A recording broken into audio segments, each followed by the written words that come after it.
Everyone, start करते हैं आज का वीडियो क्लास 7 के chapter number 4 simple equation exercise 4.3 के क्वेश्चन नंबर 1 से, जो कि हमारे पास है set up an equations and solve them to find the unknown numbers in the following cases.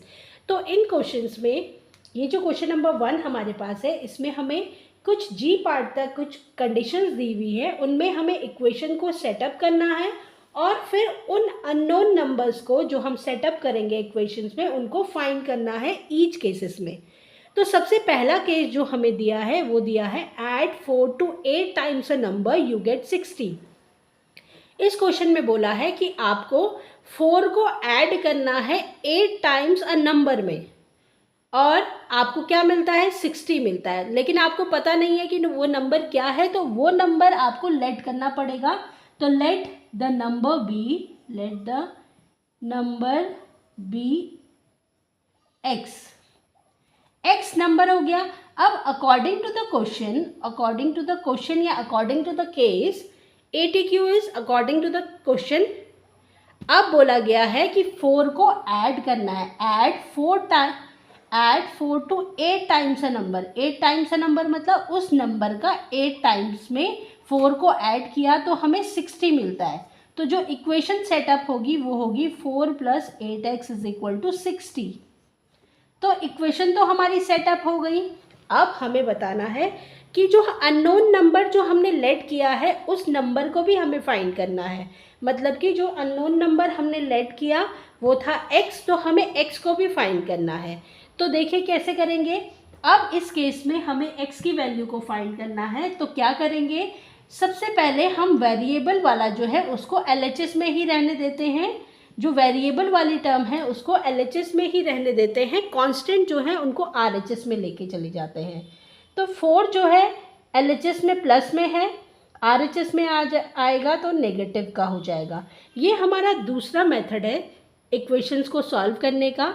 हम क्या कर सकते हैं, जो हमने पहली एक्सरसाइजेस में इक्वेशन को सॉल्व किया था जिस तरीके से, उस तरीके से भी हम सॉल्व कर सकते हैं। कि हम कैसे कर रहे थे, पहले हम जैसे हमारे पास LHS में 4 है तो हमें 4 को कैंसिल आउट करना है, तो सब्ट्रैक्टिंग 4 टू बोथ साइड, उस तरीके से भी हम कर सकते हैं। और एक ये मेथड हमारे पास है, इसको हम इन क्वेश्चंस पे अप्लाई करेंगे। तो अब हमने क्या किया, कांस्टेंट टर्म को हम RHS में लेके आ गए। ये हो गया 8x = 60 से माइनस कर देंगे 4 तो 56 हो गया। अब 8 मल्टीप्लाइड बाय x, तो मल्टीप्लाई में है तो डिवाइड में चला जाएगा 8। 56/8 जो मल्टीप्लाई में होता है वो डिवाइड में जाता है दूसरी साइड में, और जो डिवाइड में होता है वो मल्टीप्लाई में। प्लस जो है दूसरी साइड अगर जाता है LHS से RHS में या RHS से LHS में, तो माइनस का प्लस हो जाता है और प्लस का माइनस। डिवाइड कर लेंगे, अगर हम डिवाइड करते हैं 56 को 8 से तो ये आता है 7। तो जो अननोन नंबर था वो था 7। जो नंबर हमने लेट किया था x, उसकी जो वैल्यू आई वो आई 7। चलिए देखते हैं केस बी, जिसमें हमें बोला है 1/5 of A number -4 gives 3। 1/5 of a number, किसी नंबर का 1/5, उससे माइनस किया 4 तो हमें मिलता है 3। तो केस जो हमारा बनेगा, सबसे पहले हम लेट कर लेंगे लेट द नंबर जो अननोन नंबर है वो है bx। अब 1/5 ऑफ अ नंबर मतलब 1/5 ऑफ x -4 गिव्स 3। तो ये हो जाएगा 1/5x -4 = 3। इसको हम लिख सकते हैं x/5 -4 = 3। अब ये तो मिली हमें इक्वेशन। अब हम इसे क्या करेंगे, सॉल्व कर लेंगे। जो अननोन नंबर हमने लेट किया है x, उसकी वैल्यू को फाइंड करेंगे। तो हम क्या करेंगे, वेरिएबल वाली जो टर्म है उसको LHS में ही रहने देंगे, RHS में ले जाएंगे 4 को। तो ये हो जाएगा 3 + 4, ये हमारे पास आएगा x/5 = 7। अब 5 जो है x के साथ डिवाइड में है, तो जब LHS से RHS में जाएगा तो क्या हो जाएगा, मल्टीप्लाई। तो x की जो वैल्यू आएगी वो आएगी 35। तो जो अननोन नंबर हमने लेट किया है वो क्या है, 35। तो अगर आप 35 से 35 का 1/5 कैलकुलेट करेंगे और माइनस कर लेंगे उससे 4, तो आपको 3 मिलेगा। ये आप चेक भी कर सकते हो। कैसे? अब जो x की वैल्यू है उसे आप यहाँ पे इस इक्वेशन में रखिए। ये हो जाएगा 35/5 माइनस 4 इज इक्वल टू 3। इसमें LHS और RHS अगर इक्वल आए तो इट मीन्स आपका जो नंबर कैलकुलेट हुआ है, जो वैल्यू आई है अननोन नंबर की, वो सही है, वरना गलत है। ये हो जाएगा 7 माइनस 4, तो 3 इज इक्वल टू 3। तो LHS RHS में दोनों में ही वैल्यूज जो है सेम है। इट मीन्स आपने जो सॉल्यूशन किया है वो आपका सही है। चलिए देखते हैं सी पार्ट। इसमें हमें गिवन है if I take 3/4 of a number and add 3 to it I get 21। इस केस में हमें बोला है कि अगर हम किसी नंबर से 3/4 को ले लेते हैं और उसमें ऐड कर लेते हैं कितना, 3, तो हमें कितना मिलता है, 21 मिलता है। तो सबसे पहले आई टेक हमने लेना है 3/4 ऑफ अ नंबर। क्वेश्चन में बोला I take 3/4 of a number. हमने क्या किया, 3/4 ऑफ अ नंबर लिया, उसमें 3 को ऐड किया और हमें मिला 25। तो let the number be x अगर हमने नंबर को लेट किया तो अकॉर्डिंग टू द केस, अब हमने जो 3/4 ऑफ अ नंबर है, मतलब कि 3/4 ऑफ x है, उसमें हमने ऐड किया 3, तो हमें मिला 21। तो इक्वेशन जो सेटअप होगी वो होगी 3x/4 plus 3 is equal to 21। तो ये हमारी आ गई इक्वेशन। अब हमें इसमें जो अननोन नंबर है x, उसकी वैल्यू को भी फाइंड करना है। तो सबसे पहले LHS में हम वेरिएबल वाली टर्म को रख लेंगे और नंबर्स को हम RHS में ले जाएंगे। तो ये हो जाएगा 21 माइनस 3, क्योंकि 3 जो है LHS में प्लस में है, RHS में जाएगा माइनस का हो जाएगा। तो ये हो जाएगा 3x/4 is equal to 21 minus 3। तो ये हो जाएगा 3x/4 इज इक्वल टू 21 में से माइनस कर लेंगे 3 को, 18 हो जाएगा। अब 3x के साथ 4 जो है डिवाइड में है, तो LHS से RHS में जाएगा, मल्टीप्लाई हो जाएगा।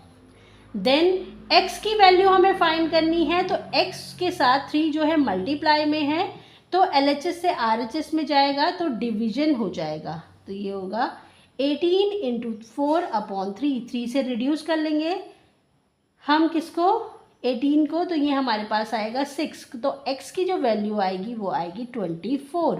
तो जो अननोन नंबर हमने लेट किया था वो होगा 24। आप इसको चेक भी कर सकते हैं इक्वेशन में रख के। चलिए देखते हैं डी जो हमारे पास केस है, उसमें बोला है when I subtracted 11 from twice a number the result was 15। तो इसमें बोला गया कि जब मैंने ट्वाइस अ नंबर से 11 को सब्ट्रैक्ट किया तो मुझे मिला 15। तो सबसे पहले हम लेट कर लेंगे number, let the number be x. अब बोला गया कि जब 11 को माइनस किया ट्वाइस अ नंबर से, मतलब 2 इंटू एक्स से, तो हमें कितना मिला, 15। तो इक्वेशन जो सेटअप होगी वो होगी 2x minus 11 is equal to 15। Then equation तो हमारी सेटअप हो गई। अब हम वैल्यू को फाइंड करेंगे। तो क्या करेंगे, LHS में नंबर्स को लेके चले जाएंगे, वेरिएबल वाला, सॉरी LHS में वेरिएबल रहेगा, RHS में नंबर्स को लेके चले जाएंगे। तो ये हो जाएगा -11, LHS से RHS में जाएगा प्लस हो जाएगा, 2x इज इक्वल टू 26। अब x के साथ 2 जो है मल्टीप्लाई में है तो डिवाइड में होगा, 26/2, तो ये हो जाएगा 13। तो x जो अननोन नंबर हमने लेट किया था उसकी वैल्यू आई 13।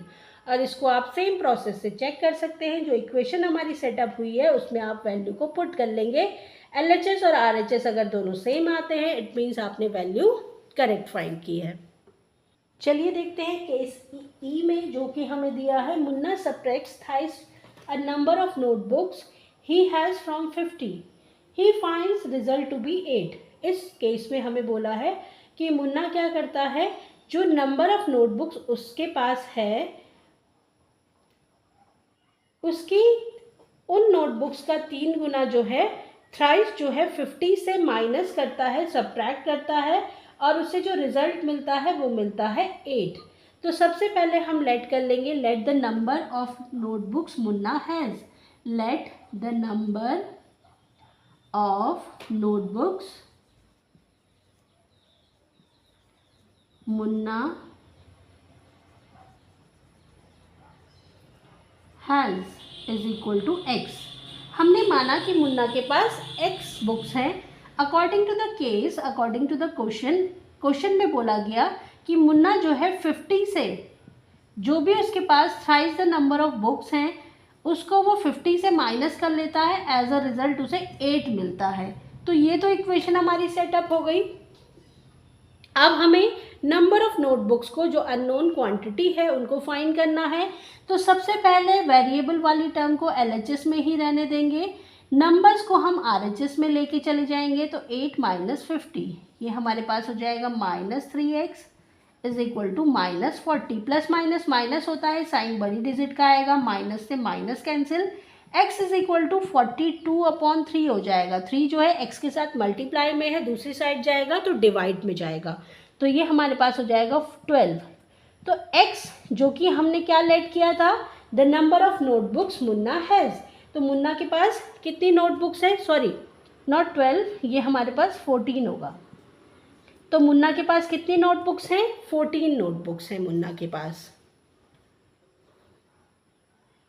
चलिए देखते हैं F पार्ट, जिसमें कि हमारे पास है Abnal thinks of a number if she adds 19 to it and divides the sum by 5 she will get 8। तो इस क्वेश्चन में बोला गया है कि अबनल जो है उसने एक नंबर के बारे में सोचा और उसको उसमें ऐड किया 19, फिर दोनों के सम को डिवाइड किया 5 से, तो उसे मिला 8।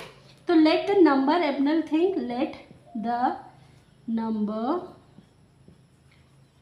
एबनल things is equal to x। अब according to the case, according to the question, उसने क्या किया, इस नंबर में 19 को ऐड किया और इन दोनों नंबर के सम को 5 से डिवाइड कर दिया, उसे मिला 8। तो ये हो गई हमारी इक्वेशन।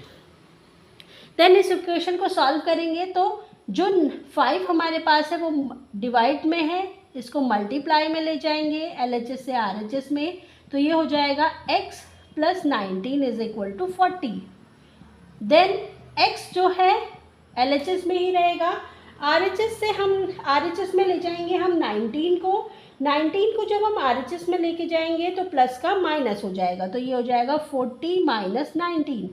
तो x की जो वैल्यू आएगी वो आएगी 21। तो एबनल ने जो नंबर सोचा था वो था 21। चलिए देखते हैं जी पार्ट, जिसमें कि है अनवर things of number he takes away 7 from 5/2 of a number, the result is 23। इस क्वेश्चन में बोला गया इस केस में कि अनवर ने एक नंबर के बारे में सोचा और वो उसके 5/2 ही takes away 7 from 5/2 of a number. तो 5/2 ऑफ अ नंबर से वो क्या करता है, 7 को टेक अवे कर लेता है, मतलब कि माइनस कर लेता है, तो उसे जो रिजल्ट मिलता है वो 23 मिलता है। तो सबसे पहले लेट करेंगे, late the number Anwar things, ये हम ले लेंगे y। अब अनवर ने y नंबर सोचा, अकॉर्डिंग टू द केस बोला गया कि 5/2 ऑफ नंबर से, मतलब कि 5/2 ऑफ नंबर से 7 को टेक अवे करा तो 23 उसे मिला। तो इक्वेशन हमारे पास हो जाएगी 5/2y minus 7 is equal to 23। ये तो इक्वेशन सेटअप हो गई। अब जो अननोन नंबर हमने लेट किया है, जो अनवर ने सोचा था, उसको फाइंड करेंगे। तो ये हो जाएगा 5/2y is equal to 23 minus 7 LHS से RHS में जाएगा, प्लस हो जाएगा, ये होगा 5/2y is equal to 30। Then 5y